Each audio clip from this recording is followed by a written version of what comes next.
क्या इस तरह की चीज़ सच में हो सकती है? नहीं, नहीं, नहीं, यह असंभव है। इसका कोई मतलब नहीं है। लिटिल फीनिक्स ने अपना सिर जोर से हिलाया, यह मानते हुए कि उसने ज़रूर कुछ गलत देखा होगा या कहीं कोई गलती हुई होगी। हालांकि तथ्य ने एक बार फिर साबित कर दिया था कि वह बस बहुत छोटा और मासूम था। लावण्या राठौर की गोरी और पतली उंगलियों ने धीरे से दूसरी 5वीं श्रेणी के मैजिकल बीस्ट कोर को उठाया और अपनी उंगलियों की एक हरकत के साथ उसने एक और कोर को टुकड़ों में कुचल दिया। मैजिकल बीस्ट कोर में जमा ऊर्जा एक बार फिर बाहर की ओर निकली और उसके दांतियन की स्थिति की ओर तैरने लगी। लिटिल फीनिक्स सच में हतप्रभ रह गया था। लगातार अवशोषण और बढ़ती गति। इतने कम समय में लावण्या राठौर ने वास्तव में 5वीं श्रेणी के मैजिकल बीस्ट कोर से सारी ऊर्जा को परिष्कृत कर लिया था और आराम करने या सामंजस्य बिठाने के लिए कोई समय लिए बिना उसने तुरंत अगले मैजिकल बीस्ट कोर को अवशोषित करना शुरू कर दिया था। इस मैजिकल बीस्ट कोर की प्रक्रिया भी पिछले वाले के समान ही थी। एकमात्र अंतर यह था कि लावण्या राठौर ने ऊर्जा को अवशोषित करने में जो समय लिया था वह 1/4 घंटे कम हो गया था।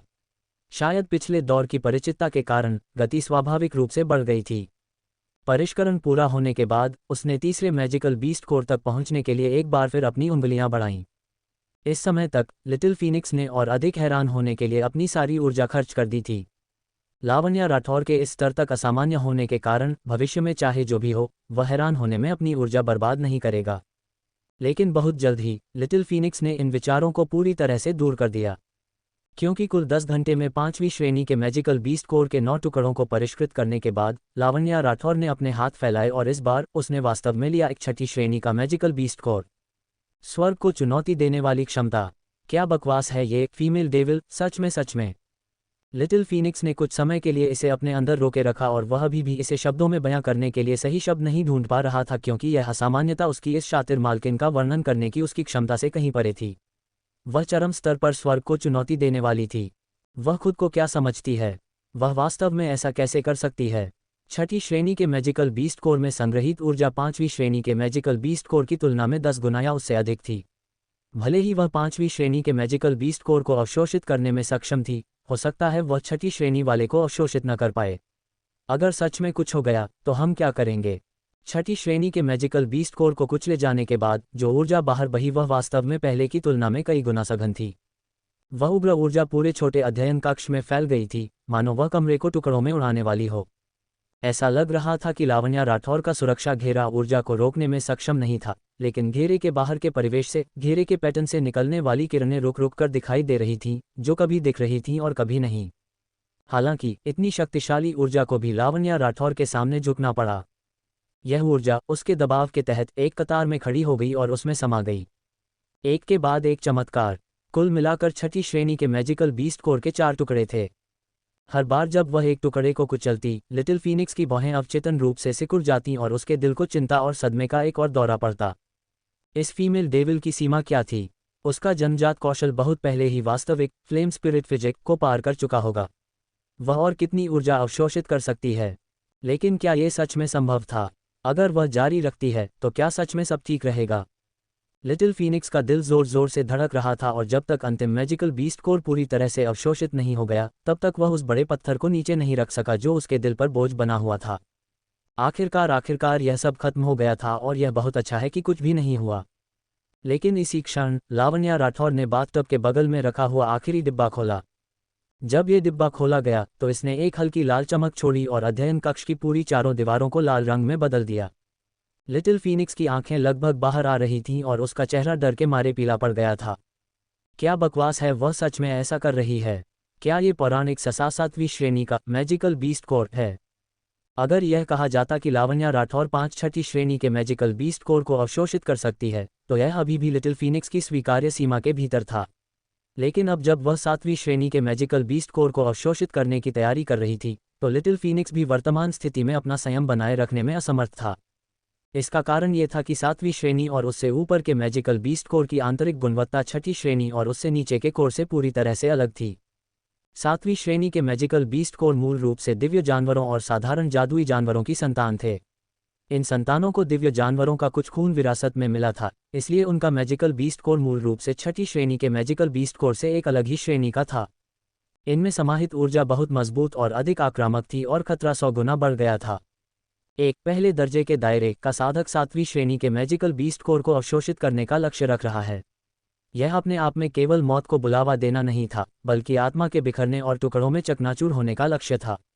एक हताश प्रयास। फीमेल डेविल, ऐसा मत करो। तुम जल्दबाजी नहीं कर सकती, जल्दबाजी मत करो। लिटिल फीनिक्स इसे और सहन नहीं कर सका और उसे रोकने के प्रयास में तुरंत आगे की ओर दौड़ा। लावण्या राठौर जैसी मालकिन को ढूंढना आसान नहीं था, इसलिए वह सच में उसे अपनी जिंदगी के साथ इस तरह खेलते हुए नहीं देख सकता था। आखिरकार उसका जन्मजात कौशल शक्तिशाली था और वह जानती थी कि चिकन ड्रमस्टिक कैसे भूनते हैं।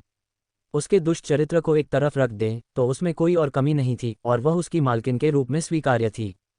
लेकिन वह अभी भी एक कदम पीछे रह गया था।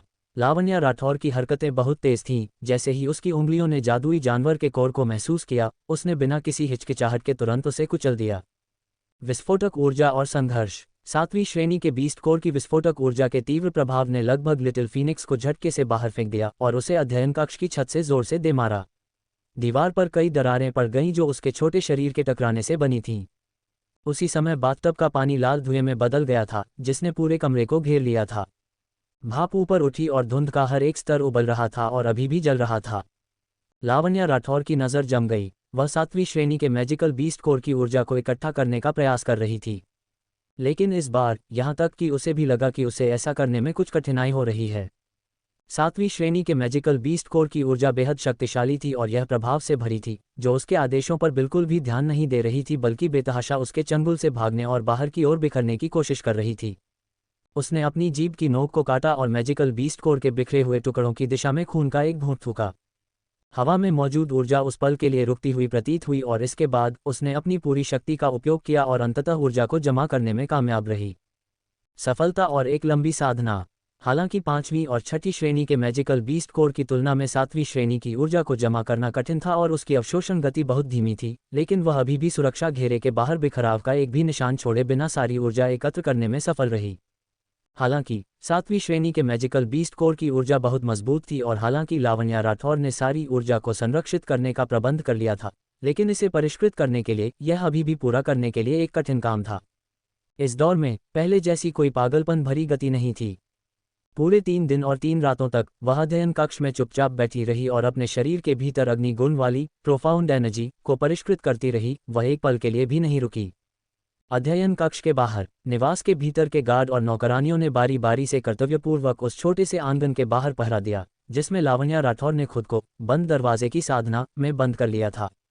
जहां तक मोही का सवाल है, सूर्योदय से लेकर भोर तक उसके हाथों में उसकी लचीली तलवार थी और वह हर एक दिन बिना एक शब्द कहे आंगन के प्रवेश द्वार के बाहर एक पेड़ के नीचे चुपचाप पहरा देता रहा। कैवेई ने उसे आराम करने के लिए कई बार याद दिलाया। आखिरकार लावण्या राठौर शायद कम से कम आधे महीने तक बंद दरवाजे की साधना में होगी, इसलिए फिलहाल वह अपने कमरे से बाहर निकलने में सक्षम नहीं होगी। हालांकि मोई ने ली मोइन के आदेशों को अपने मन में रखा था और उसने जरा भी ढिलाई बरतने की हिम्मत नहीं की। उसे डर था कि उसकी भविष्य की मालकिन के साथ कुछ हो सकता है। स्तर को बढ़ाने के लिए बंद दरवाजे की साधना में जाना कोई छोटी बात नहीं थी और इसमें कई तरह की दुर्घटनाएं हो सकती थीं। भले ही लावण्या राठौर के पास उत्कृष्ट जन्मजात कौशल था, लेकिन वह फिर भी लापरवाह होने का जोखिम नहीं उठा सकता था। 3 दिन इसी तरह गुजर गए।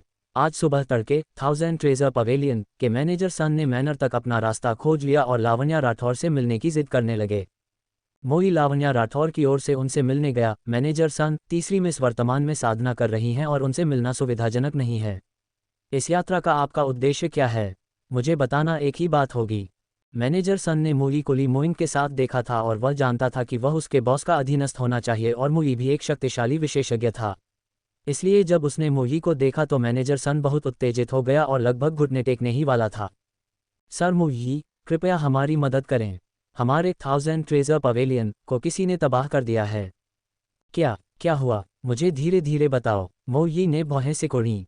मैनेजर सन रोने के कगार पर था और उसने उदास भाव से कहा, सर मोई, मुझे भी कुछ समय पहले पता चला कि हमारे 1000 ट्रेजर पवेलियन के नए मालिक वास्तव में गुप्त रूप से प्रिंस युवांग हैं। प्रिंस युवांग के जाने से पहले उन्होंने हमसे कहा था कि वह 1000 ट्रेजर पवेलियन अपनी मंगेतर बाई परिवार की तीसरी मिस को उपहार में देंगे और हम तीसरी मिस के अधीन काम करेंगे। तो इसी कारण मैं तीसरी मिस से भीख मांगने आया हूँ। मोई ने उत्तर दिया, सीधे मुद्दे पर आओ। आज कोई 1000 ट्रेजर पवेलियन में तबाही मचाने गया है। मैनेजर सन ने तुरंत उत्तर दिया, सच में?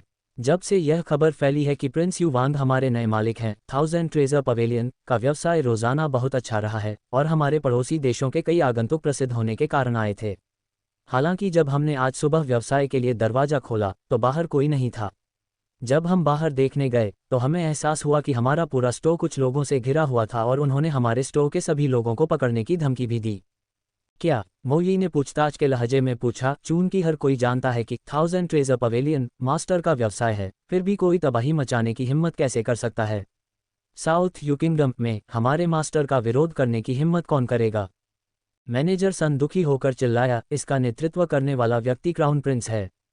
हमें नहीं पता कि उसने कहां से सुना कि बॉस पहले ही साउथ यू किंगडम छोड़ चुके हैं और वह कुछ समय के लिए वापस नहीं आएंगे। इसलिए क्राउन प्रिंस ने यह बहाना बनाया कि हमारे 1000 ट्रेजर पवेलियन ने उसे पैसे के मामले में धोखा दिया है और वह हम सभी को पकड़ना चाहता है और अपराध का आरोप हम पर डालना चाहता है, और उसने हमारी दुकान की सारी कीमती वस्तुएं भी लूट ली हैं। 1000 ट्रेजर पवेलियन के अंगरक्षकों की मदद से यह अधीनस्थ अपनी जान जोखिम में डालकर यहाँ आया है। ऐसी बात है, लगता है कि मास्टर के जाने के बाद से कई दिल डगमगाने लगे हैं। सही है, अब केवल तीसरी मिस ही क्राउन प्रिंस को दबाने में सक्षम होंगी। सर मोई, क्या ये संभव है? मोई ने अपना सिर हिलाया और उसे बीच में ही रोक दिया। इस मोड़ पर तीसरी मिस के साथ कुछ नहीं होना चाहिए। चूंकि मामला ऐसा है तो मैं आपके साथ एक चक्कर लगाता हूँ। ये लेकिन क्राउन प्रिंस जिन लोगों को साथ लाया है वे पूरे साउथ यू किंगडम में सबसे शक्तिशाली गोल्डन स्केल्ड गार्ड हैं, और अफवाह यह है कि उन सभी की साधना कम से कम दूसरे दर्जे के दायरे और उससे ऊपर की है। सर मोई, मुझे पता है कि आपकी साधना बुरी नहीं है, लेकिन दो मुट्ठियां चार हाथों का मुकाबला नहीं कर सकती। मैनेजर सन जन्मजात कौशल वाला साधक नहीं था, इसलिए मोई और गोल्डन स्केल्ड गार्ड के बीच शक्ति के अंतर के बारे में उसे बिल्कुल भी अंदाजा नहीं था। मोई ने आगे स्पष्ट नहीं किया और केवल एक वाक्य के साथ उत्तर दिया, चिंता मत करो, मैं मास्टर को शर्मिंदा नहीं करूंगा। उसने कई वेई को सूचित किया कि क्या हुआ था और मैनेजर सन को 1000 ट्रेजर पवेलियन की ओर ले जाने के लिए आगे बढ़ा। कई वेई बहुत चिंतित थी। उसकी नज़र में हालांकि क्राउन प्रिंस यू वांग जितने अच्छे नहीं थे, फिर भी वह साउथ यू किंगडम की शीर्ष प्रतिभाओं में से एक थे और गोल्डन स्केल्ड गार्ड सभी शीर्ष विशेषज्ञ थे। मोई चाहे कितना भी शक्तिशाली क्यों न हो, वह प्रिंस यू वांग के बगल में केवल एक अंगरक्षक था। वह इतने सारे लोगों से कैसे निपट पाएगा? इसलिए जब से मोई गया था, कई वेई टिक कर बैठ या खड़ी नहीं रह पा रही थी और वह लगातार इधर उधर टहल रही थी। हर 15 मिनट में वह मुख्य दरवाजे की ओर देखती थी कि क्या मोई लौट आया है। न जाने क्यों उसके दिल में एक बुरा पूर्वाभास था, जैसे कि आज कुछ बहुत परेशानी वाला होने वाला हो। कई वेई की झूठी उम्मीद। समय तेजी से बीता और दोपहर हो गई जब अचानक वैलियंट मार्शल मैनर के बाहर मुख्य सड़क से घोड़ों के खुरों की गड़गड़ाहट की आवाज़ें गूंज उठीं। कई वेई के दिल में एक सुखद भावना उमड़ पड़ी और वह तुरंत अतिथि का स्वागत करने के लिए बाहर दौड़ी। भाई मोई आखिरकार वापस आ गए हैं। हर कोई जल्दी जाओ और उनका स्वागत करो। याद रखना ये जांचना कि कहीं वह घायल तो नहीं है। कुछ गार्डों ने हामी भरी और जल्दी से मुख्य दरवाजे की ओर दौड़े। इन कुछ दिनों में मोई ने उन्हें उनकी साधना पर ज्ञान दिया था और हर कोई आभारी था और उन्हें अपने शिक्षक के रूप में मानता था। कई वेई उनके पीछे पीछे मुख्य दरवाजे तक गई। हालांकि उसके पहुंचने से पहले ही उसने लड़ाई की कई आवाजें सुनी और उसके तुरंत बाद कुछ बैंग बैंग की आवाजें आईं और एक आकृति हवा में उछली और जमीन पर गिर गई, जो गंभीर चोट के कारण बेहोश हो गई थी। कई वेई को बहुत बड़ा झटका लगा और उसकी आंखें आश्चर्य से चौड़ी हो गईं। जमीन पर पड़े थे वैलियंट मार्शल मैनर के गार्ड। वैलियंट मार्शल मैनर में आकर तबाही मचाने की हिम्मत किसने की? और बिना एक भी शब्द कहे उन्होंने गार्डों को गंभीर चोटें पहुंचाईं। 7वीं राजकुमारी का आगमन। ठीक इसी क्षण कोई मुख्य दरवाजे से अंदर आया। सबसे आगे की स्थिति में एक युवा महिला थी जो लगभग 16 या 17 वर्ष की लग रही थी। उसका चेहरा मोहक था, फिगर पतला था और सबसे आश्चर्यजनक बात यह थी कि उसका स्वभाव परिष्कृत था, जो सहज रूप से लालित्य की हवा से भरा था। एक नज़र में ही कोई भी जान जाता कि वह एक असाधारण व्यक्ति है। वह कुल्टा बाई रूली कहाँ है? उसे इसी क्षण इस राजकुमारी के सामने खड़े होने के लिए कहो। कई वेई हतप्रभ रह गई और उसका दिल ये जानकर कांप उठा कि आज बड़ी परेशानी होने वाली है। लेकिन वह केवल अभिवादन करने के लिए खुद को आगे बढ़ने के लिए मजबूर कर सकी। यह महिला, क्या मैं जान सकती हूँ कि आप कौन हैं?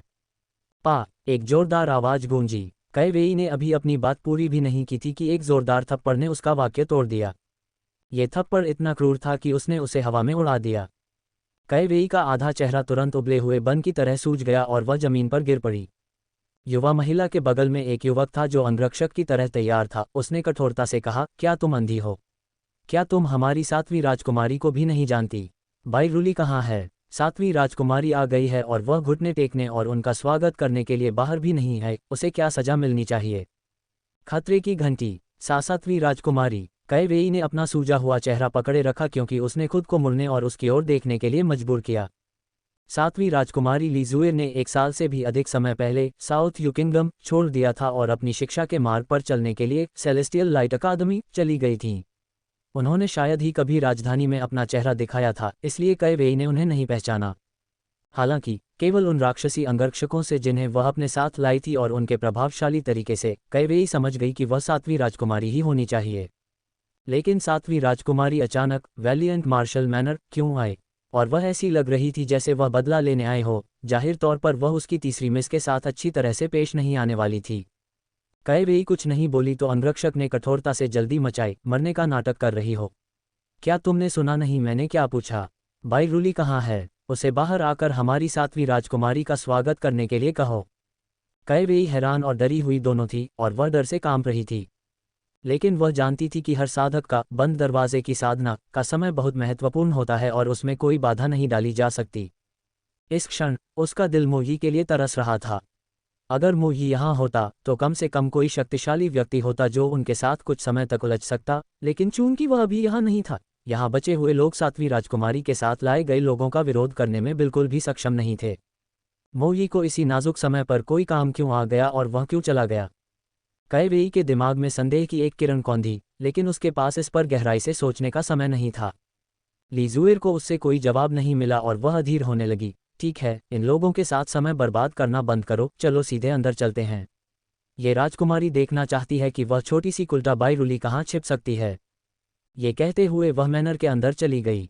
राक्षसी अंगरक्षकों का एक झुंड उसके पीछे पीछे चल रहा था और वैलिएंट मार्शल मैनर का जो भी गार्ड रास्ते में खड़ा था उसे हवा में उड़ा दिया गया। वे जमीन पर भारी रूप से गिरे और बेहोश हो गए। कैवेई का साहसिक प्रयास। जैसे ही लीजुएर पिछवाड़े में प्रवेश करने वाली थी, कैवेई चिंतित हो गई और किसी और चीज की परवाह किए बिना वह तुरंत उठी और लीजुएर को रोकने के लिए उसके सामने दौड़ पड़ी। सातवीं राजकुमारी कृपया एक पल रुकें।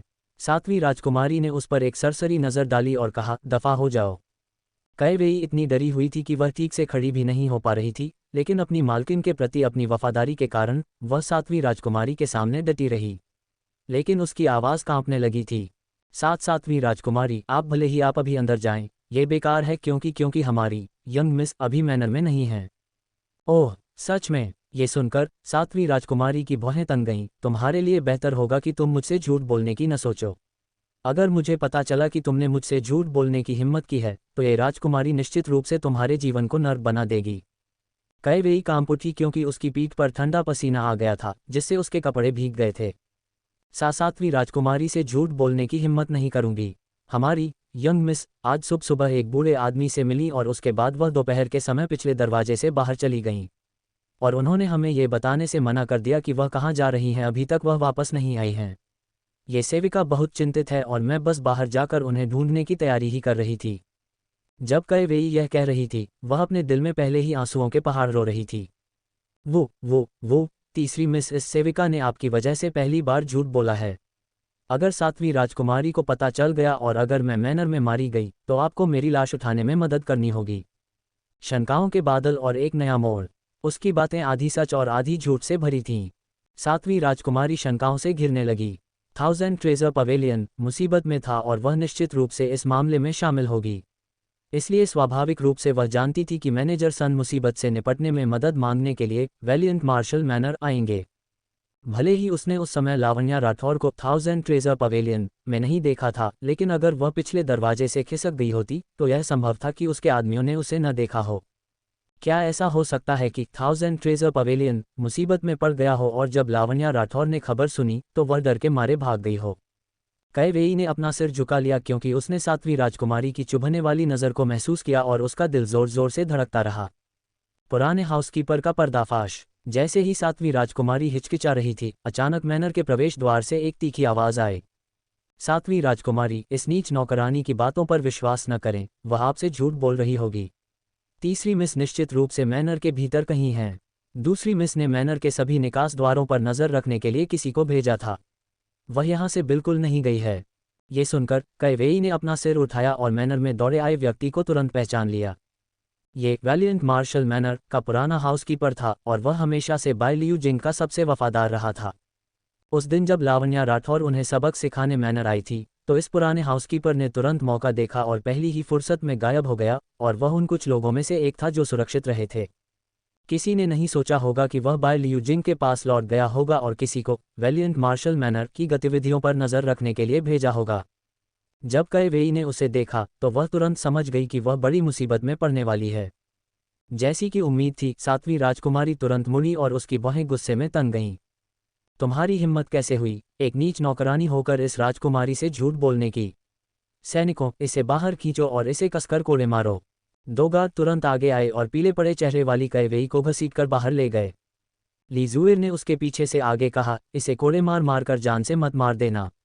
इस राजकुमारी के लावण्या राठौर उस छोटी कुल्टा से निपटने के बाद मैं उन दोनों को कालकोठरी में भेज दूंगी।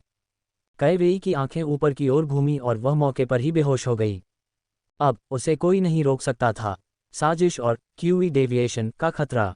ली जुएर गुस्से में पिछवाड़े की ओर दौड़ी और साथ ही उसने अपने साथ लाए गार्डों और नौकरों को हर जगह तलाश करने का आदेश दिया। बहुत जल्द उसके आदमियों ने पूरे मैनर की तलाशी ले ली। गार्ड लीडर ने रिपोर्ट दी, सातवीं राजकुमारी को रिपोर्टिंग, मैनर के कमरों में तीसरी मिस का कोई नामोनिशान नहीं है। लेकिन पिछवाड़े में छोटे आंगन के प्रवेश द्वार पर एक सुरक्षा घेरा स्थापित प्रतीत होता है। हमारे आदमियों ने कई बार दरवाजा खोलने का प्रयास किया लेकिन सभी पीछे धकेल दिए गए। ली जुएर ने उपहास किया, बायरुली निश्चित रूप से वहीं छिपी है। एक सुरक्षा घेरा स्थापित किया है। क्या वह बंद दरवाजे की साधना में हो सकती है? ये बहुत दिलचस्प है। अगर मैं उसके साधना करते समय अंदर घुस जाऊं, तो क्या वह क्यूई डेविएशन साधना में भटकाव की स्थिति में प्रवेश कर जाएगी? हाँ, आपके अधीनस्थ को भी ऐसा ही लगता है। चलो, ये राजकुमारी अब जाएगी और उसे बाहर निकालेगी।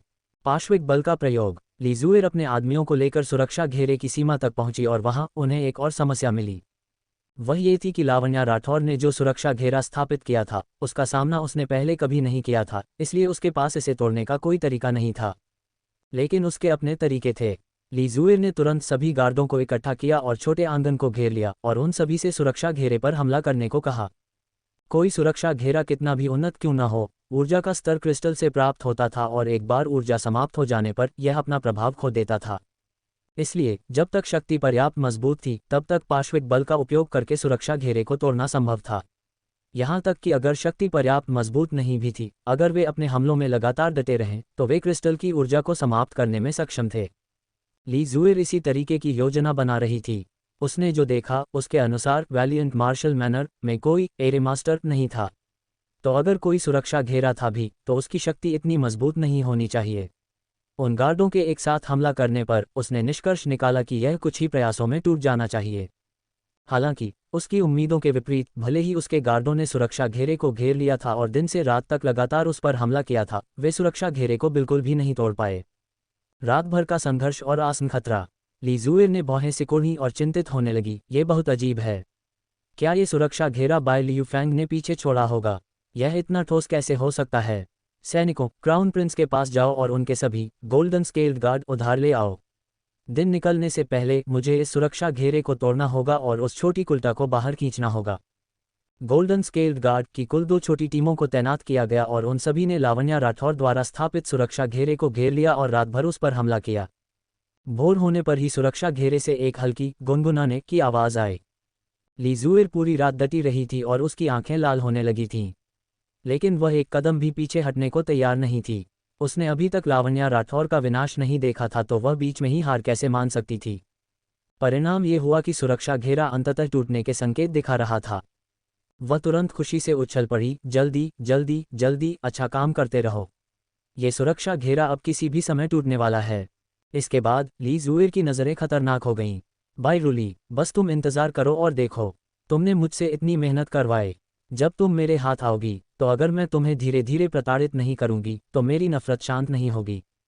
सुरक्षा घेरे के भीतर का नज़ारा बिल्कुल अलग था। पूरे कमरे में लाल धुंध धीरे धीरे हल्की हो रही थी और झुलसा देने वाला तापमान धीरे धीरे नीचे आ रहा था। वह उग्र ऊर्जा धीरे धीरे शांत हो गई क्योंकि इसने लावण्या राठौर को घेर लिया था और वह अंधेरे कमरे के बीच में ध्यानमग्न थी, जहां से एक हल्की लाल चमक बाहर की ओर निकल रही थी। खिड़की की चौखट पर आराम कर रहा लिटिल फीनिक्स अचानक झटके से जागा और उसने सुखद आश्चर्य के भाव से लावण्या राठौर की दिशा में देखा। फीमेल डेविल सच में और भी अधिक सन की हो सकती है। उसने वास्तव में 7वीं श्रेणी के मैजिकल बीस्ट कोर को अवशोषित करने में कामयाबी हासिल कर ली। और यह इतने कम समय में किया गया है। लावण्या राठौर द्वारा आखिरी मैजिकल बीस्ट कोर को कुचले हुए केवल एक पूरा दिन ही बीता था, लेकिन ये गति बेहद चौंकाने वाली थी। न केवल उसकी अवशोषण गति तेज थी, बल्कि विस्फोटक अग्निगुण ऊर्जा के कारण उसे जो मामूली आंतरिक चोटें आई थीं, वे भी ठीक होने लगी थीं। लगातार उन्नति की लहर। इस समय बाथटब का पानी पहले ही सूख चुका था।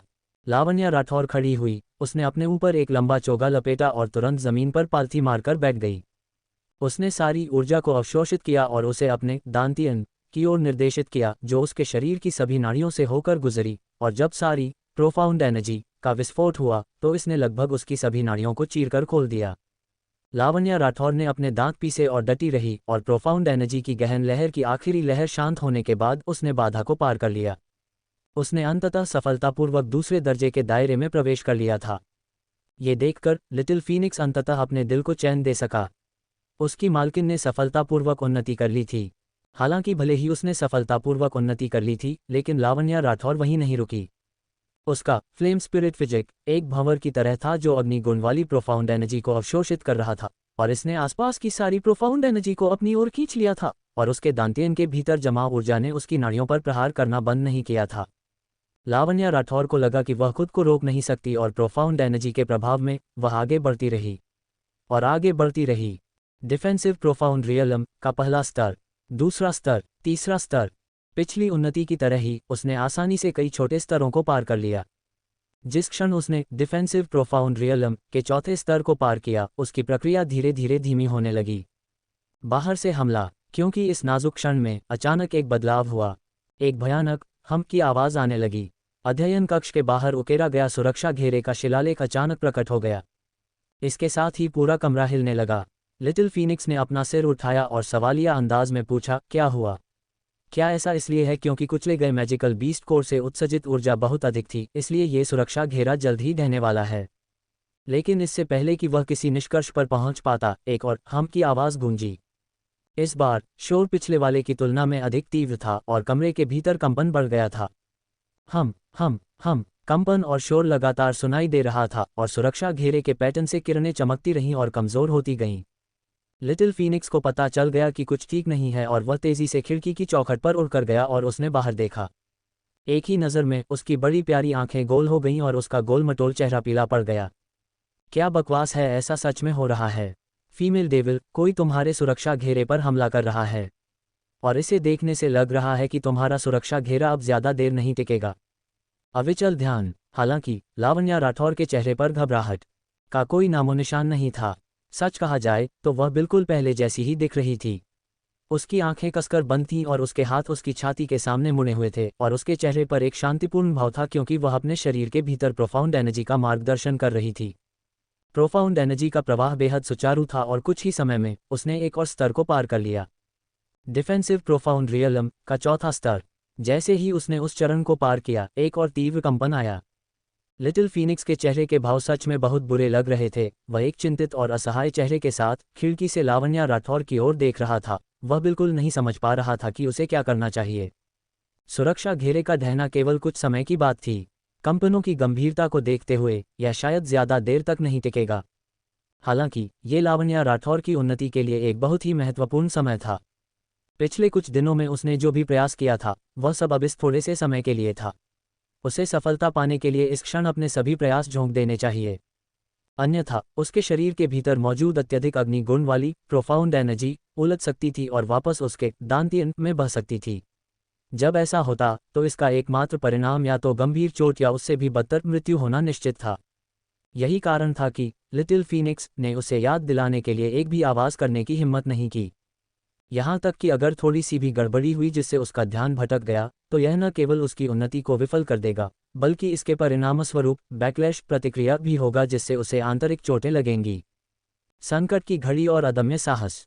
जैसे जैसे सुरक्षा घेरे का पैटर्न कमजोर होता गया, लिटिल फीनिक्स चिंता से जल रहा था और वह खिड़की के पास इधर उधर टहलता रहा, अपने दिल के अंदर प्रार्थना करता रहा। फीमेल डेविल, तुम्हें इसमें अपना पूरा जोर लगाना होगा। आइए उम्मीद करते हैं कि तुम्हारा सुरक्षा घेरा थोड़ी और देर टिक पाएगा, कम से कम तब तक जब तक तुम अपनी सारी उन्नति सफलतापूर्वक पूरी नहीं कर लेती। लावण्या राठौर ने अपनी आंखें बंद रखी क्योंकि उसके भीतर प्रोफाउंड एनर्जी लगातार घूम रही थी। डिफेंसिव प्रोफाउंड रियलम का 5वां स्तर, गड़गड़ाहट और कंपनों के बीच वह एक और स्तर पर आगे बढ़ गई थी। वास्तव में वह बाहर जो हो रहा था उससे पूरी तरह अनजान नहीं थी। इसके विपरीत वह प्रोफाउंड एनर्जी से लबालब भरी हुई थी। उसकी आत्मा के निशान उसके भीतर भरी ऊर्जा के साथ संचालित हो रहे थे, इसलिए उसकी चेतना सामान्य से बहुत अधिक तेज और शक्तिशाली हो गई थी। इसलिए जब पहली बार सुरक्षा घेरे पर हमला हुआ था तो उसने पहले ही इसे महसूस कर लिया था। हालांकि हमले की शक्ति शुरू में बहुत कम थी, जो सुरक्षा घेरे को कोई नुकसान नहीं पहुंचा सकती थी, इसलिए उसने इस पर ध्यान देने की जहमत नहीं उठाई। शांत मन, तूफानी शक्ति।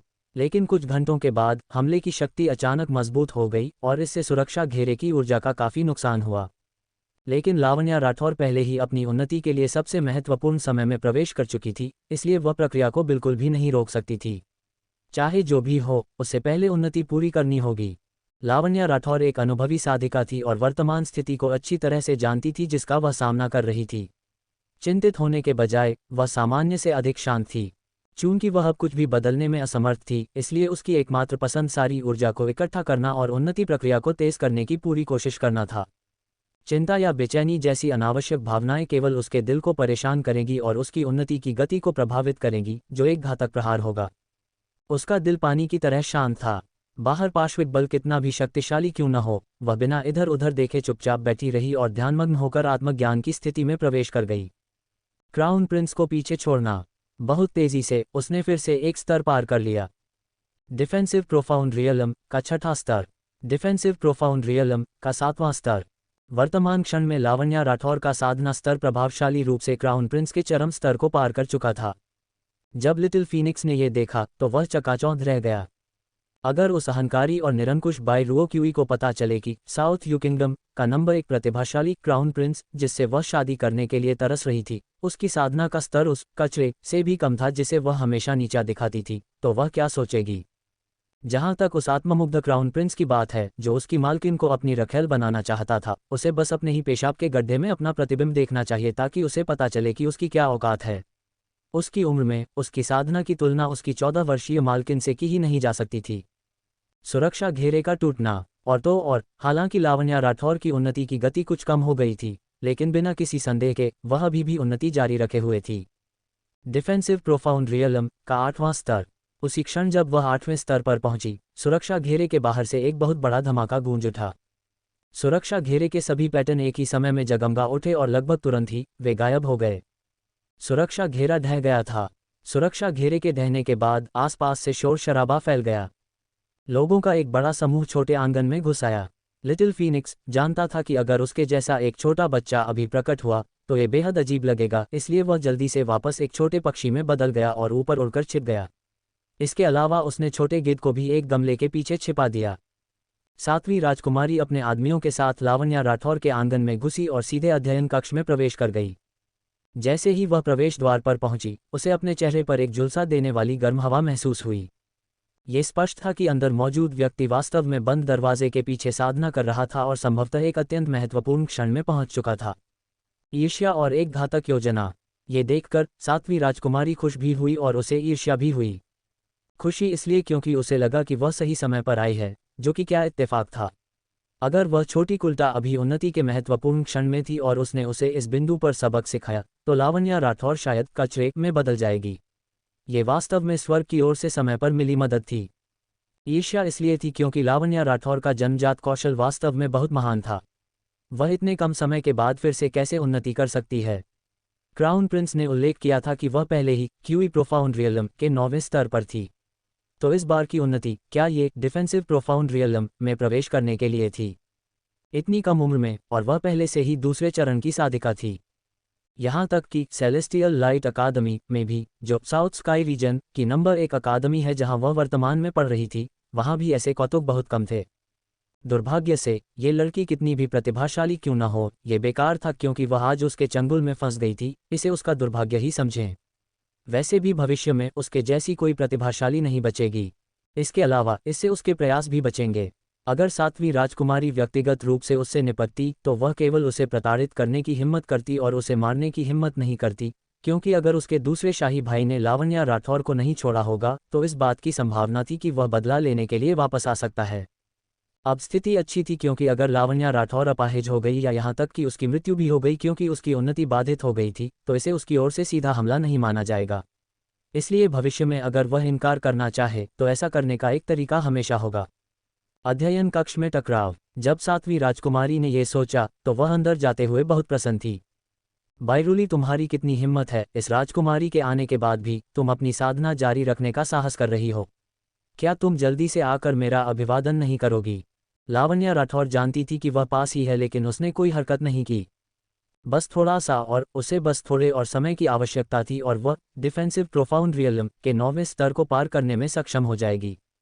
7वीं राजकुमारी ने देखा कि उसने कोई प्रतिक्रिया नहीं दी और वह एक ठंडी हंसी हंसने से खुद को नहीं रोक सकी। लगता है तुम जानबूझकर इस राजकुमारी की अनदेखी कर रही हो। वेलिएंट मार्शल मैनर कि महज एक मिस होकर तुम्हारी इस राजकुमारी की अनदेखी करने की हिम्मत कैसे हुई? तुम्हें क्या सजा मिलनी चाहिए? सैनिकों, इसे अभी पकड़ लो। ली जुइर जानती थी कि वह सफलता के महत्वपूर्ण क्षण में है और बात करने में सक्षम नहीं है। हालांकि ली जुइर शुरू से ही जानती थी कि वह एक शब्द भी नहीं बोल पाएगी और वह बस उस पर अपराध मरने की कोशिश कर रही थी। फीनिक्स का प्रहार। जैसे ही उसने अपना हाथ हिलाया उसके पीछे के 2 गार्डों ने तुरंत प्रतिक्रिया दी और अपने शिकार को पकड़ने के लिए आगे बढ़ने की तैयारी की। ली जुइर के चेहरे पर एक खुशी भरी मुस्कान दिखाई दी क्योंकि वह लावण्या राठौर के चेहरे पर दयनीय भाव देखने का इंतजार कर रही थी। कौन जानता था, गार्डों ने केवल 2 कदम ही उठाए थे कि उनके मुंह से ऐया ऐया की आवाज निकली और इसके बाद वे जमीन पर गिर पड़े। क्या हुआ? ली जुइर ने भौहें सिकुड़ी और अप्रसन्न होकर मुड़ी। हालांकि ठीक उसी क्षण जब उसने अपना सिर घुमाया उसने आग की किरण का एक गोला गुजरते हुए देखा। इसके बाद तीव्र दर्द का एक दौरा पड़ा। आह, बहुत गर्म, बहुत दर्दनाक। वह क्या था? वह आखिर क्या था? ली जुइर ने अपने हाथों से अपना चेहरा ढक लिया और जोर से चीखते हुए नीचे बैठ गई। लिटिल फीनिक्स ने अपना सिर झुकाया और वापस खिड़की की चौखट के ऊपर छिप गया। जब उसे एहसास हुआ कि कुछ गड़बड़ है तो वह पहले ही 7वीं राजकुमारी को रोकना चाहता था और हताशा में उसने अपनी सच्ची फीनिक्स ज्वाला का एक गोला उगल दिया था और यह सीधे ली जुइर के चेहरे पर जा लगा। सच्ची फीनिक्स ज्वाला कोई साधारण आग नहीं थी। ली जुइर चीख पड़ी क्योंकि उसने आग बुझाने के लिए अपने कपड़ों का इस्तेमाल किया लेकिन वह उसे बुझाने में सक्षम नहीं थी। सभी गार्ड लावण्या राठौर की परवाह छोड़कर ली जुइर पर लगी आग को बुझाने की कोशिश में उसके चारों ओर जमा हो गए।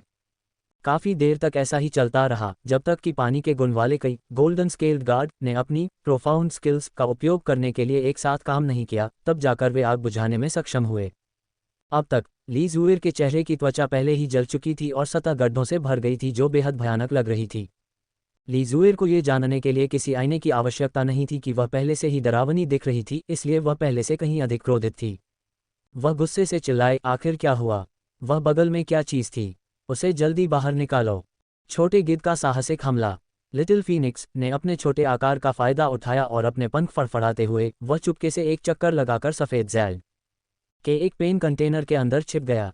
गार्डों के एक झुंड ने पूरे अध्ययन कक्ष की तलाशी ली लेकिन वे उसका पता नहीं लगा सके। हालांकि उन्हें छोटा गिद्ध मिल गया।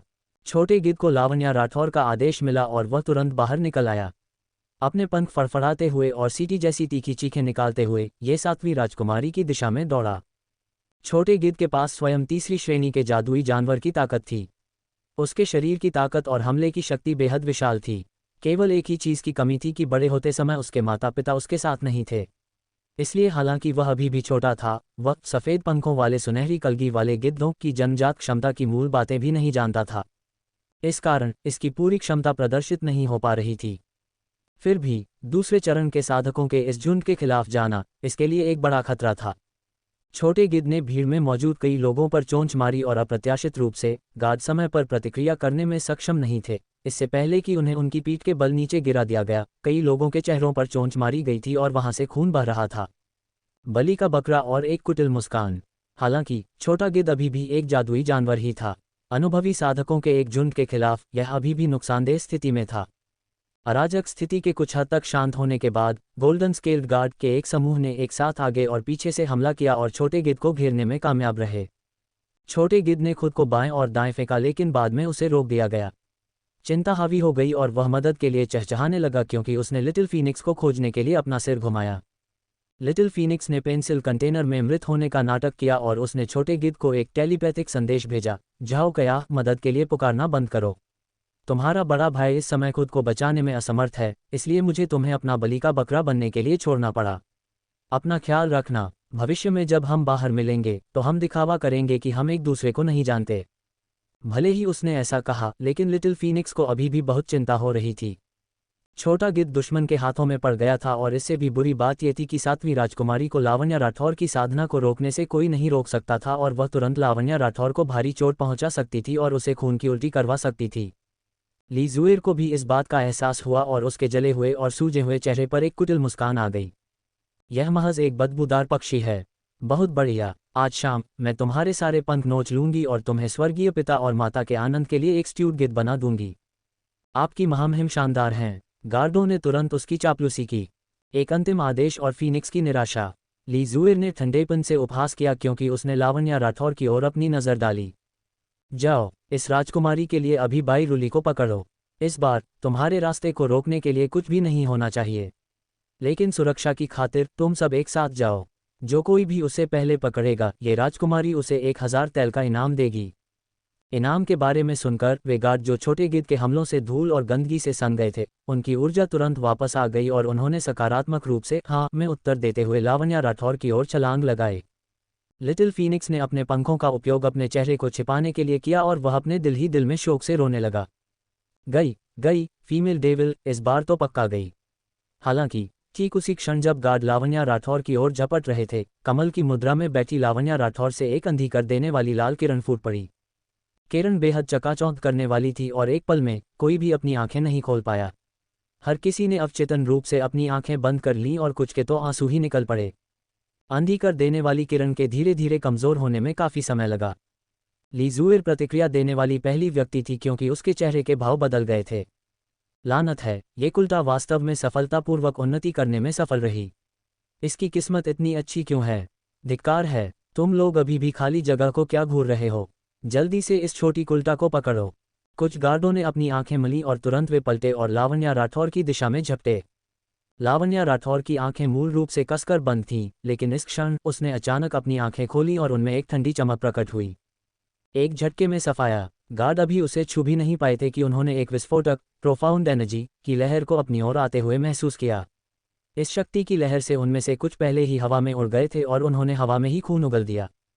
हवा से गिरते खून ने रास्ते में बिखरते हुए एक चाप बना दिया। अध्ययन कक्ष की दीवार से टकराने और दीवार में एक बड़ा गड्ढा बनाने के बाद ही वे जमीन पर गिरे। जो घटना घटी थी वह बहुत अचानक थी और सामान्य सोच के बिल्कुल विपरीत थी। उस पल हर कोई स्तब्ध रह गया। पूरे अध्ययन कक्ष में सन्नाटा छा गया। ली जुएर पल भर के लिए स्तब्ध रह गई, फिर गुस्से से उसकी भौहें तन गईं और उसने गुस्से में पलटवार किया, बाई रुली, तुमने वास्तव में इस राजकुमारी के गार्डों को चोट पहुंचाने की हिम्मत की, तुम्हें क्या सजा मिलनी चाहिए? लावण्या राठौर ने उस पर एक नज़र डाली, फिर भौहें सिकोड़ते हुए जवाब दिया, तुम कौन हो? बदसूरत भूतिया राजकुमारी। ली जुएर गुस्से से उबल पड़ी, बाई रुली, तुम क्या नाटक कर रही हो? हम मुश्किल से 1 साल से नहीं मिले हैं और तुम इस राजकुमारी को न जानने का नाटक कर रही हो। तुम चाहे कितना भी नाटक कर लो, गुस्ताखी के इस अपराध से बचने की सोचना भी मत। लावण्या राठौर ने मासूमियत से जवाब दिया, मैं सच में तुम्हें नहीं जानती। मुझ पर विश्वास नहीं है तो मेरे घर के नौकरों से पूछ लो। तुम्हारे जैसे बदसूरत इंसान को मैं सामान्य रूप से मैनर में घुसने भी नहीं देती। अगर तुम छोटे बच्चों को डरा दोगी तो क्या होगा, ये बहुत बुरा होगा। ली जुएर हक्की बक्की रह गई और उसे एहसास हुआ कि उसका चेहरा न जाने कहां से आया आग की लपटों से जल गया था, इसलिए अब उसका चेहरा डरावना लग रहा था। हालांकि साधकों के चेहरे पर चोट लग सकती है, लेकिन उनमें और सामान्य लोगों में अंतर यह है कि वे गैर साधकों की तुलना में बहुत तेजी से ठीक होते हैं। लेकिन उसे अभी भी काफ़ी समय तक इस बदसूरत भूतिया चेहरे के साथ रहना होगा। वह साउथ यू किंगडम की शीर्ष सुंदरियों में से एक थी और कई प्रतिष्ठित युवा मास्टर्स की आदर्श थी। इसलिए हर दिन अपने कमरे से बाहर निकलने से पहले वह खुद को सावधानी से तैयार करती थी और ऐसा एक भी उदाहरण नहीं था जहां वह कभी इतनी बदसूरत लगी हो। जब उसने ये सोचा तो ली जुएर का गुस्सा और भड़क गया। ये सब इस छोटी कुल्टा की गलती थी। वह वास्तव में 10,000 बार मरने लायक थी। ली जुएर ने गुस्से में जवाब दिया, बाई रुली, क्या ये सब तुम्हारा किया धरा नहीं है? अगर तुम इस राजकुमारी के चेहरे को चोट पहुंचाने के लिए इतने पापी तरीके का इस्तेमाल नहीं करती तो क्या मुझे अब ऐसा दिखने की ज़रूरत होती? तुम्हारे तरीके इतने पापी हैं, इसमें कोई आश्चर्य नहीं कि तुम एक जहरीली औरत हो। सड़क किनारे की भिखारिन। लावण्या राठौर के होंठ एक मुस्कान में मुड़ गए, उसने उसके गुस्से को कुछ भी नहीं समझा। वह शांति से मेज़बान की सीट पर बैठ गई और लापरवाही से पानी का एक बर्तन उठाया, अपने लिए एक कप पानी डाला और धीरे धीरे उसे पीने लगी। मैं कहती हूँ, यह मेरा घर है। तुम वह हो जो बिना वजह यहाँ आए हो और न जाने कहाँ से आई चेहरे की चोट का इल्जाम मेरे सिर मरने की कोशिश कर रही हो। इसका मुझसे क्या लेना देना है? क्या तुम कोई ठग हो जो पैसे ऐंठने आए है? और तुम अभी भी ये दावा करने की हिम्मत कर रही हो कि तुम कौन सी राजकुमारी हो? ऐसे बिखरे बालों और गंदे चेहरे के साथ, सड़कों पर गालियां बकने वाली एक चुड़ैल के रवैये के साथ तुम सड़क किनारे की किसी भिखारिन से अलग नहीं हो। अभी भी राजकुमारी होने का दावा करने की हिम्मत है? क्या तुम यहाँ अपना मजाक उड़वाने आए हो? ली जुएर के चेहरे के घाव पर सिर्फ एक नज़र डालने से ही लावण्या राठौर समझ गई थी कि यह वानकाई का ही काम होगा। अपने दिल में उसने चुपके से उस छोटी सी चीज़ लिटिल फीनिक्स को शाबाशी दी, लेकिन उसके चेहरे पर बदनामी और तिरस्कार का भाव था क्योंकि उसने ली जुएर पर ताना मारा। उम्मीद के मुताबिक सातवीं राजकुमारी उसकी बात से आग बबूला हो गई और एक शब्द भी नहीं बोल पाए। अपमानजनक। सातवीं राजकुमारी हमारी महारानी की वैध संतान है और क्राउन प्रिंस की सगी बहन है। उनका दर्जा शाही और कुलीन है। तुम कौन होती हो जो इस तरह की बकवास करो और उन्हें बदनाम करो? सातवीं राजकुमारी के गार्ड उसे अपमानित होते नहीं देख सके और उन्होंने कठोरता से जवाब दिया। लावण्या राठौर ने ऐसे भाव दिखाए जैसे उसे अभी अभी ज्ञान की प्राप्ति हुई हो। तो तुम सातवीं राजकुमारी हो, जैसा कि मैं कह रही थी। तुम जरूर मेरी दूसरी बहन की दोस्त होगी। कोई आश्चर्य नहीं कि तुम्हें भी अपने चेहरे को ऐसे भड़कीले रूप में रंगना पसंद है। क्या यह इस साल का नया फैशन है? ली जुएर ने लगभग खून की उल्टी कर दी। उसने खूंखार तरीके से लावण्या राठौर को घूरा और अंततः वह फट पड़ी। एक घातक गलतफहमी। बायरूली, तुम बस अपनी मौत को बुलावा दे रही हो। क्या तुम्हें लगता है कि तुमने अभी अभी उन्नति कर ली है और यह राजकुमारी तुम्हारा कुछ नहीं बिगाड़ सकती? ये राजकुमारी तुम्हें दिखाएगी कि तुम्हारे और एक असली दूसरे दर्जे के दायरे के साधक के बीच क्या अंतर होता है। ये कहते हुए उसने अपनी कमर से एक लंबी सांप के आकार की तलवार निकाली और लावण्या राठौर की दिशा में वार कर दिया। ली जुएर सेलेस्टियल लाइट अकादमी की प्रमुख शिष्या थी और उसने पिछले साल ही दूसरे दर्जे के दायरे में प्रवेश कर लिया था। अभी उसकी साधना वर्तमान में डिफेंसिव प्रोफाउंड रियलम के तीसरे स्तर पर थी। वह बिल्कुल नहीं समझ पा रही थी कि लावण्या राठौर की उन्नति सीधे डिफेंसिव प्रोफाउंड रियलम के 9वें स्तर तक पहुंच गई है। इसका कारण ये था कि 10 दिन से अधिक समय पहले आयोजित हुए पीच ब्लॉसम भोज में लावण्या राठौर केवल क्यूई प्रोफाउंड रियलम के 9वें स्तर पर पहुंची थी। यह एक ऐसी बात थी जो सभी को पता थी, तो क्या वह इतने कम समय में एक पूरे दायरे को पार करने में सफल हो सकती थी? यह न केवल अजीब था बल्कि बिना किसी आधार के बड़ी बड़ी बातें करने जैसा था। ली जुएर ने स्वाभाविक रूप से सोचा था कि लावण्या राठौर ने अभी क्यूई प्रोफाउंड रियलम को पार किया है और डिफेंसिव प्रोफाउंड रियलम के पहले स्तर तक उन्नति की है। फिर भी उसे लगा कि लावण्या राठौर की किस्मत बहुत अच्छी थी क्योंकि वह इतनी कम उम्र में दूसरे दर्जे के दायरे को पार करने में सक्षम थी। उसका भविष्य असीम था। छठी श्रेणी की प्रतिभाओं के बीच भी उसके पास उत्कृष्ट भाग्य और शक्ति थी। ठीक इसी वजह से ली जुएर इस अवसर का उपयोग करके भविष्य के इस खतरे को पालने में ही खत्म कर देना चाहती थी, इससे पहले कि बहुत देर हो जाए। शैडो स्नैक स्वॉर्ड प्ले का खौफनाक प्रदर्शन। ली जुएर का तलवार नृत्य हवा के झोंके जैसा था। सांप वाली तलवार से कुछ ठंडी चमक निकल रही थी जो किसी को भी चकाचौंध कर सकती थी। चौथे रैंक के एक आर्मामेंट मास्टर की सीधी शिष्या के रूप में ली जुएर की लंबी तलवार उत्कृष्ट थी और यह चौथे स्तर का निम्न श्रेणी का हथियार था। किसी दूसरे दर्जे के साधक के लिए ऐसा हथियार रखना अत्यंत दुर्लभ था। यहाँ तक कि अगर क्राउन प्रिंस भी हो, जिसकी साधना अपनी बहन से बहुत अधिक थी, वह भी चौथे स्तर का हथियार नहीं खरीद सकता था। यहाँ तक कि जब वह पिछली नीलामी में तीसरे स्तर के प्रोफाउंड आर्मर का एक सेट खरीदना चाहता था, तब भी लावण्या राठौर ने उसके साथ बुरी तरह खिलवाड़ किया था। न केवल ये तलवार एक उत्कृष्ट वस्तु थी, बल्कि वह जो तलवारबाजी प्रदर्शित कर रही थी वह एक प्रोफाउंड स्किल थी जिसे केवल सेलेस्टियल लाइट अकादमी के प्रमुख शिष्य ही सीख सकते थे। शैडो स्नैक स्वॉर्ड प्ले एक बार प्रदर्शित होने के बाद इसकी ताकत आश्चर्यजनक थी। उस एक ही पल में इसने 18 वार पूरे कर लिए थे और उन 18 वारों में से केवल एक ही वार जानलेवा था, बाकी 17 वार केवल नकली थे। एक बार जब कोई तलवार की चमक से अंधा होकर निर्णय लेने में गलती कर देता तो उसका गला तलवार से कट जाता। एक अप्रत्याशित प्रतिक्रिया। लावण्या राठौर की आंखें चमक उठीं और वह मुस्कुराए। ये प्रोफाउंड स्किल काफ़ी असाधारण है। ये तलवार विशेष रूप से इसी प्रोफाउंड स्किल के लिए परिष्कृत की गई होगी, है ना? कोई आसान काम नहीं है। अंततः मैं साउथ यू किंगडम में कुछ योग्य कौशल वाले साधक से मिली हूँ। ये तलवारबाजी निश्चित रूप से प्रभावशाली दिख रही है। हालांकि उसने ऐसे शब्द कहे थे, लेकिन उसके चेहरे के भावों पर संकट या परेशानी का कोई नामोनिशान नहीं था। यहाँ तक कि जब वह ली जुएर की तलवारबाजी पर टिप्पणी कर रही थी तो ऐसा लग रहा था जैसे कोई प्रसिद्ध वरिष्ठ अपने कनिष्ठ को मार्गदर्शन दे रहा हो। ऐसी हल्की टिप्पणियां सुनने के बाद ली जुएर दांत पीसते हुए गुस्से से उबल रही थी और अपने दिल ही दिल में लावण्या राठौर को कोस रही थी। ढोंग, थोड़ा और ढोंग कर लो, उसने ठंडेपन से उपहास किया। तुम्हारी बातें स्पष्ट और तार्किक लगती हैं। अगर तुम में क्षमता है तो मेरे वार से बचने की कोशिश करो। तुम्हें एक ही जगह पर खड़े देखकर लगता है कि तुम इससे बच नहीं सकती, है ना? मेरा वार झेलो। उनके बीच की दूरी बहुत अधिक नहीं थी और जैसे ही ली जुएर ने अपनी तलवारबाजी जारी रखी, सांप वाली तलवार पहले ही अपनी पहुंच बढ़ा चुकी थी और लावण्या राठौर की छाती की ओर तेजी से बढ़ रही थी। एक घातक वार और एक हास्यास्पद दृश्य। लावण्या राठौर इससे नहीं बची और यहाँ तक कि उसके कदम एक इंच भी नहीं हिले। ली जुएर का दिल खुशी से चमक उठा। ये छोटी कुल्टा केवल अपने मुंह का इस्तेमाल करके बातें ही बना सकती थी। वास्तव में उसके पास इस वार से बचने की पर्याप्त क्षमता नहीं थी, वह बस अपनी मौत को बुलावा दे रही थी। आज वह उसे अपनी शक्ति का एहसास कराएगी। ली जुएर की मुस्कान धीरे धीरे उसके पूरे चेहरे पर फैल गई, लेकिन अगले ही पल उस लाल काले जले हुए चेहरे पर जमी हुई वह मुस्कान बेहद हास्यास्पद लगने लगी, क्योंकि जब उसकी तलवार लावण्या राठौर तक पहुंचने से ठीक 3 इंच पहले की स्थिति में वार कर रही थी तो वह पूरी तरह से अपने रास्ते में ही रुक गई। ली जुएर ने अपना सिर नीचे किया और पाया कि लावण्या राठौर ने 2 लंबी पतली उंगलियां बाहर निकाली थीं और अपनी सांप वाली तलवार को अपनी 2 उंगलियों के बीच मजबूती से पकड़ रखा था। असंभव वास्तविकता। ली जुएर अत्यधिक सदमे से पीली पड़ गई क्योंकि उसने कभी उम्मीद नहीं की थी कि लावण्या राठौर उसकी लंबी तलवार को रोकने में सक्षम होगी। उसने उस एक पल में 18 वार किए थे।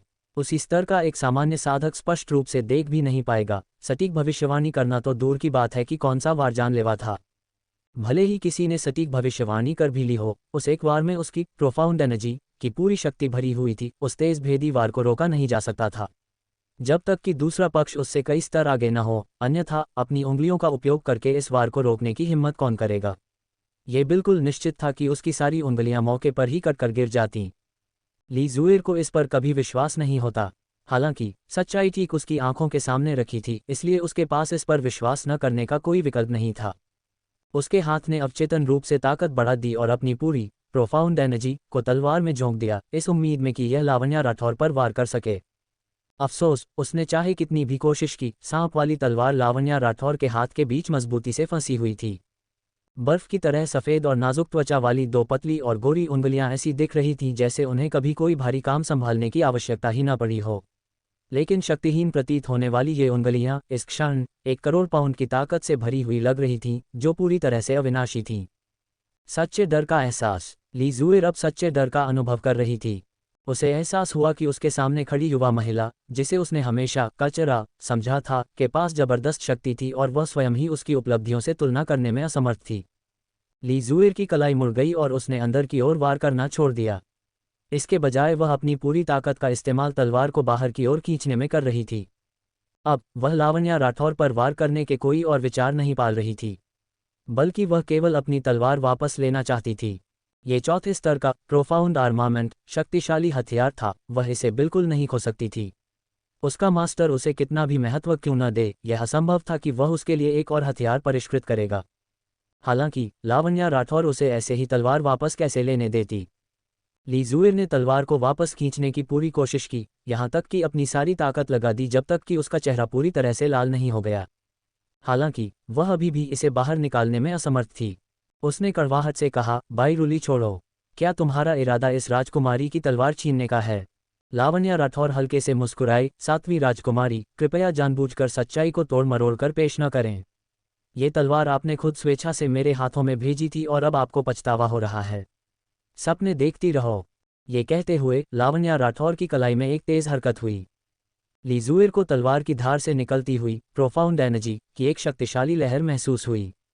उसकी दोनों भुजाओं में ऐसा भयंकर झटका लगा कि वे दर्द से भर गईं और सुन्न होकर झंझनाने लगीं। दर्द सहने में असमर्थ होने के कारण वह लंबी तलवार को थामे नहीं रख पाए।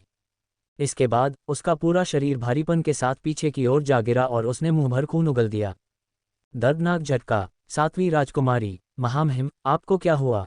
गार्ड तुरंत प्रतिक्रिया नहीं दे पाए थे और जब तक ली जुएर दीवार के कोने से नहीं टकराए तब तक उन्हें होश नहीं आया। वे जल्दी से उसकी स्थिति की जांच करने के लिए उसकी ओर झपटे। ली जुएर ने भारी आवाज में खांसा क्योंकि उसकी छाती में हल्का दर्द हो रहा था। उसकी हर खांसी के साथ उसके मुंह के कोनों से खूनी झाग निकलता रहा।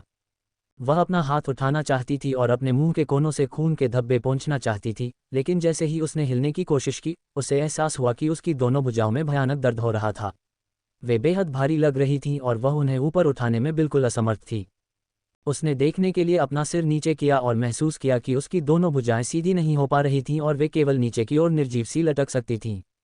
ठीक उसी क्षण उसकी आंखें चौड़ी हो गईं क्योंकि उसका दिल सदमे और खौफ से भर गया था। लावण्या राठौर ने उसे जिस क्षण झटका दिया था, उस शक्तिशाली प्रोफाउंड एनर्जी ने उसकी बाहों की हड्डियों को पूरी तरह से चकनाचूर कर दिया था और वे टुकड़ों में टूट गई थीं। अब वे पूरी तरह से बेकार हो चुकी थीं। ली जुएर को अत्यधिक दर्द का सामना करना पड़ा, जिससे लगभग उसके आंसू छलक पड़े। इसके अलावा किसी और चीज़ ने उसे और भी अधिक क्रोधित कर दिया। कचरा या खजाना। लावण्या राठौर ने उसकी कीमती सांप के आकार की लंबी तलवार को पकड़ रखा था। रोशनी के सामने उसे देखने के बाद उसने असंतोष व्यक्त करते हुए अपनी भौहें सिकुड़ी और ताना मारा। ये तलवार इतने घटिया तरीके से परिष्कृत की गई है। सामग्रियों की समलन तीव्रता बहुत कम है। ऐसा लगता है कि आर्मामेंट मास्टर की सामग्री को संभालने की क्षमता काफ़ी खराब थी और इसका ये हिस्सा थोड़ा टेढ़ा है। ऐसा लगता है कि अंत में आकार देने के चरण का कौशल गुणवत्ता से बहुत नीचे है। तस्क ये निश्चित रूप से कोई जूनियर होगा जो अभी अभी चौथे स्तर के आर्मामेंट मास्टर के रूप में पदोन्नत हुआ है, जो इस प्रकार की कारीगरी का उपयोग अभ्यास सामग्री के रूप में कर रहा है। इसे मंच पर बिल्कुल भी प्रदर्शित नहीं किया जा सकता। ली जुएर गुस्से से इतनी उबल पड़ी कि उसकी आंखें लाल हो गईं। ये तलवार उसका कीमती खजाना थी। ये कुछ ऐसा था जिसे उसके मास्टर ने व्यक्तिगत रूप से परिष्कृत किया था, जो एक चौथे स्तर के आर्मामेंट मास्टर का काम था। यदि इसे किसी नीलामी घर में लाया जाता तो इसकी कीमत आसमान छूती और कई युवा साधक इससे ईर्ष्या करते थे। हालांकि लावण्या राठौर ने इसकी आलोचना करते हुए इसे पूरी तरह से बेकार बताया, मानो ये कचरे का एक टुकड़ा हो जिसे सीधे फेंक दिया जाना चाहिए। और लावण्या राठौर ने अपना उपहास पूरा करने के बाद यह महसूस करते हुए कि यह बहुत अफसोस की बात है, अपना सिर हिलाया और अंत में उसने वास्तव में उस तलवार को अपने पास रख लिया। ली जुएर ने उसे खूंखार आंखों से घूरा जो लगभग आग उगल रही थीं। चूंकि उसे तलवार पसंद नहीं आई तो उसने उसे वापस क्यों नहीं कर दिया। उसने ऐसा नाटक किया जैसे तलवार को स्वीकार करना उसके लिए कितना मुश्किल काम हो। क्या ये कचरे का टुकड़ा नहीं था? उसे इसे अपने पास क्यों रखना पड़ा? धमकी का करारा जवाब, मानो उसने ली जुएर के दिमाग के विचारों को सुन लिया हो। लावण्या राठौर ने उस पर एक उड़ती हुई नज़र डाली और जवाब दिया, भले ही यह कचरे का एक टुकड़ा है और अगर मैं इसे भट्टी में वापस भी डाल दूं तो भी मैं इसे नहीं बचा पाऊंगी। हालांकि यह आखिरकार आपकी सद्भावना का एक प्रतीक था। यदि मैं 7वीं राजकुमारी के उपहार को अस्वीकार कर दूं तो ऐसा लगेगा कि मैं अनादर कर रही हूं और यदि मुझ पर इस अपराध का आरोप लगा दिया गया तो क्या मैं बड़ी मुसीबत में नहीं पड़ जाऊंगी। ये ली जुएर की पहले की धमकियों को उसी के मुंह पर वापस मारना था। ली जुएर को लगा कि उसके चेहरे के घाव और भी दर्दनाक हो गए हैं, जैसे किसी ने उसके चेहरे पर जोरदार थप्पड़ जड़ दिया हो। उसकी हैसियत क्या थी? वह बचपन से ही हमेशा दूसरों की हथेलियों पर रही थी, अर्थात हमेशा लाड़ प्यार से पली बड़ी थी। और चूंकि उसके पास आर्मामेंट मास्टर बनने की जन्मजात प्रतिभा थी, भले ही वह स्काई क्लाउड सिटी चली जाए और सेलेस्टियल लाइट अकादमी में प्रवेश कर ले, फिर भी वह उसी स्तर पर रह सकती थी जैसे वह अपने ही देश में वापस आ गई हो। ये पहली बार था जब उसे इतनी बुरी तरह और निर्दयता से अपमानित किया जा रहा था। ली जुएर ने दांत पीसे और लावण्या राठौर को अपने ही हाथों से चीर देने के लिए बेताब थी, लेकिन अफसोस की बात है कि वह अपने आप जमीन से उठने में भी सक्षम नहीं थी। ली जुएर ने खूंखार आंखों से लावण्या राठौर को घूरा और दांत पीसते हुए एक एक शब्द फुफकारा, तुम सब हमला करो, इस छोटी कुल्टा को पकड़ो, तुम सभी गोल्डन स्केल्ड गार्ड एक साथ हमला करो। जो कोई भी इसे पकड़ने में कामयाब होगा, मैं अपने मास्टर से व्यक्तिगत रूप से उसके लिए एक प्रोफाउंड आर्मामेंट परिष्कृत करने के लिए कहूंगी। ली जुएर यहाँ जिन लोगों का नेतृत्व कर रही थी वे केवल उसके अपने गार्ड नहीं थे। इस भीड़ में बड़ी संख्या में वे गोल्डन स्केल्ड गार्ड भी शामिल थे जिन्हें ली मोजुन द्वारा तैनात किया गया था। शुरुआत में इन गोल्डन स्केल्ड गार्ड के दिल जोर से धड़क रहे थे जब उन्होंने ली जुएर को लावण्या राठौर से इतनी आसानी से हारते देखा था और उनमें हमला करने की हिम्मत नहीं थी। हालांकि ली जुएर ने जो लालच का चारा फेंका था वह बहुत ही आकर्षक था। लालच का जाल। इस दुनिया में कौन नहीं जानता था कि ली जुएर के मास्टर एक चौथे स्तर के आर्मामेंट मास्टर द्वारा व्यक्तिगत रूप से परिष्कृत किया गया प्रोफाउंड आर्मामेंट एक ऐसी महान वस्तु थी जिसे पाने का वे सपने में भी विचार नहीं कर सकते थे। अब जब इतना बड़ा मौका उनके सिर पर आ गिरा था तो जो कोई भी इसे नहीं लपकता वह धरती का सबसे बड़ा मूर्ख होता। साधना करने वाले साधकों के लिए उनका एकमात्र लक्ष्य ऊंचाइयों की ओर बढ़ना होता है।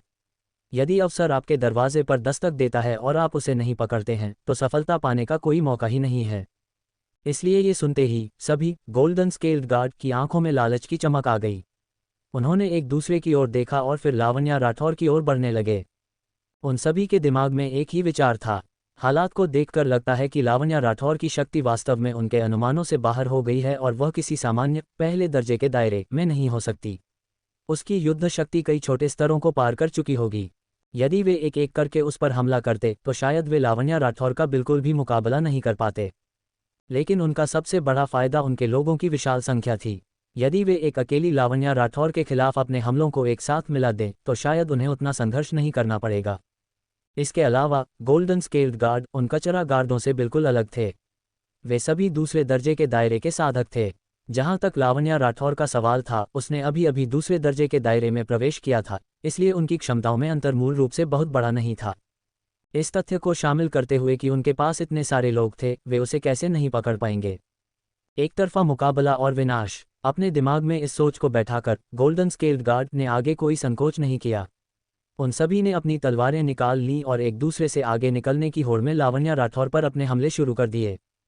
लीजुएर जमीन पर अपाहिज अवस्था में पड़ी थी, लेकिन उसकी नज़रें लावण्या राठौर पर टिकी थीं। वह बस ये देखने का इंतजार कर रही थी कि उसे कैसे हराया जाएगा और उसके सामने घसीटकर उसकी दयनीय स्थिति कैसे दिखाई जाएगी।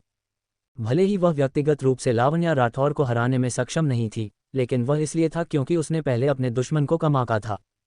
इतने सारे आदमियों के एक साथ हमला करने पर क्या वह छोटी कुल्टा इन सब से बचने के लिए आसमान में उड़ पाएगी? वास्तव में लावण्या राठौर के पास आसमान में उड़ने या जमीन में छिपने की क्षमता नहीं थी, लेकिन उसके पास सीधे अपनी उत्कृष्ट शक्ति से प्रतिद्वंद्वी को हराने की क्षमता थी। क्रूर गोल्डन स्केल्ड गार्ड का एक समूह उसकी ओर दौड़ा, लेकिन वे उसकी आस्तीन के कोनों को छूने में भी सक्षम नहीं थे। जब लावण्या राठौर ने गोल्डन स्केल्ड गार्ड के इस झुंड को देखा तो उसके मुंह के कोनों से एक ठंडी हंसी छूट गई। अपनी औकात से ज्यादा उछल रहे हो। उसने अपने पैरों की कुछ हरकत की और अपना शरीर घुमाया। उसकी मुद्रा किसी दानव जैसी थी और वह एक प्रेत की तरह धुंधली हो गई। गार्डों की आंखें चकाचौंध रह गईं क्योंकि उन्होंने लावण्या राठौर का नामो निशान खो दिया। इसके बाद उन्होंने अपनी पीठ पर एक अनूठा और विशाल बल आते देखा और इससे पहले कि वे कुछ समझ पाते, वे हवा में उड़ते हुए दूर जा गिरे। बैम बैम बैम टकराने की आवाज़ें लगातार आ रही थीं।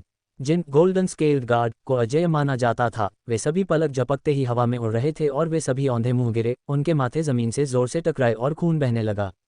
कुछ ही देर बाद पूरे कमरे में लावण्या राठौर को छोड़कर कोई भी खड़ा नहीं बचा था। लीजुएर इस नज़ारे से पूरी तरह स्तब्ध थी और उसकी आंखें फटी की फटी रह गईं, जैसे उसने कोई भूत देख लिया हो। लावण्या राठौर ने सभी को निपटा दिया था और वह धीरे धीरे मुड़ी और उसकी ओर चल पड़ी।